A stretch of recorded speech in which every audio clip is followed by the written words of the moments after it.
People think this is a story about madness. That's how Gotham prefers it. Madness is convenient. It turns questions into diagnoses. It turns responsibility into pathology. But this is not a story about insanity.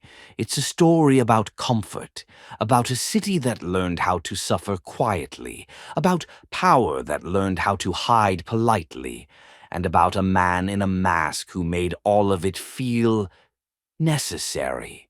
They call him a hero because heroes ask nothing in return.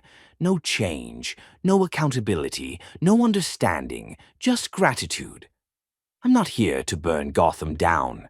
That would be dramatic. I'm here to describe it. Because once you describe something clearly, it loses its magic. You'll hear about criminals, about violence, about order. But listen carefully. Listen to who benefits. Listen to who disappears. Listen to who never gets asked why. This is not a story about good and evil. It's a story about systems that survive by convincing you they are inevitable. And I'm not the danger here. I'm just the one who stopped pretending. Welcome to Gotham. Gotham City is often described as broken, a city drowning in crime, corruption, and madness, a city that needed Batman. That is the story we are told. But stories are powerful things. They decide who we call heroes and who we lock away as monsters. So let me ask you something. Why would a billionaire wear a mask? Why would a man with more money than most governments choose to fight crime with his fists, instead of removing the conditions that create crime in the first place? Bruce Wayne was born into privilege beyond imagination. His family owned land, industries, hospitals, energy grids. Wayne Enterprises touches every corner of Gotham: housing, security, healthcare, transportation. Entire neighborhoods rise or fall based on decisions made in boardrooms bearing his name. Bruce Wayne could have ended hunger in Gotham. He could have rebuilt the Narrows, funded education, erased medical debt, created jobs instead of prisons. But he didn't. Instead, every night he disappears into the dark, not as a man, but as a symbol. They say Batman strikes fear into criminals, but fear does not fix systems. Fear does not heal cities. Fear only teaches people how to hide. Batman does not ask why a man steals food. He only asks where he ran. To Batman, crime is not a symptom. It is a target.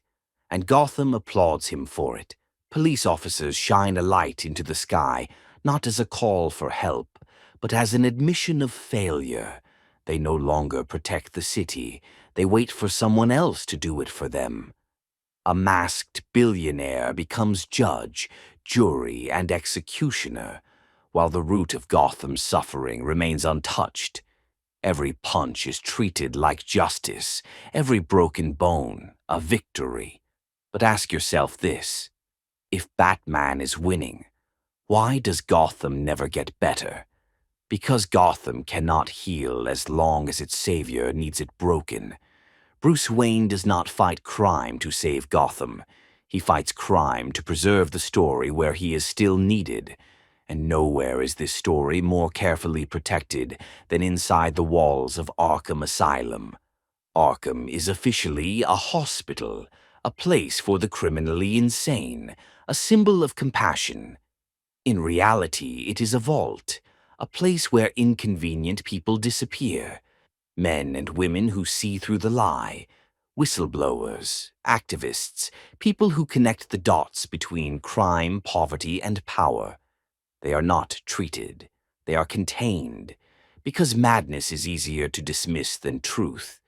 And among them sits the most misunderstood man in Gotham, the Joker.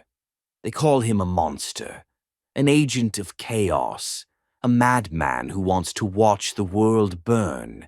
But that story only works if you never listen to what he actually says. The Joker does not laugh because life is meaningless.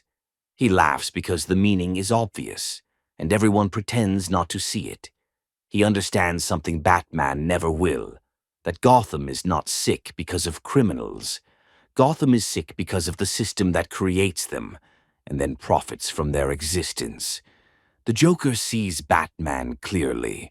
A traumatized child hiding behind an animal mask, using inherited wealth to wage a private war, while convincing himself it is justice. The Joker doesn't want to destroy Gotham. He wants to expose it.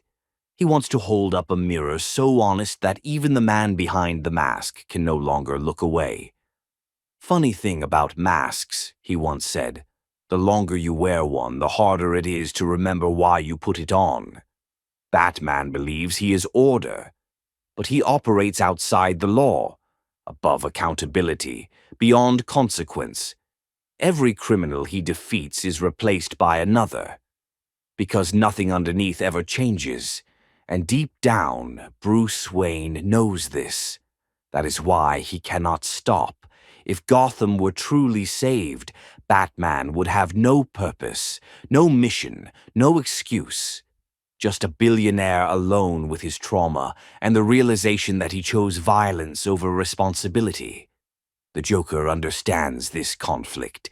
That is why he doesn't try to kill Batman. He tries to wake him up, to force him to see that the greatest lie in Gotham is not told by criminals, but by the man everyone calls a hero.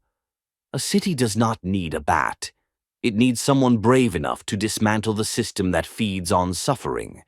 And until that happens, Gotham will keep bleeding, while applauding the one who refuses to heal it. Because the most dangerous man in Gotham is not the one who commits crimes. It is the one who convinces everyone that nothing else could ever be done. And this is only the beginning.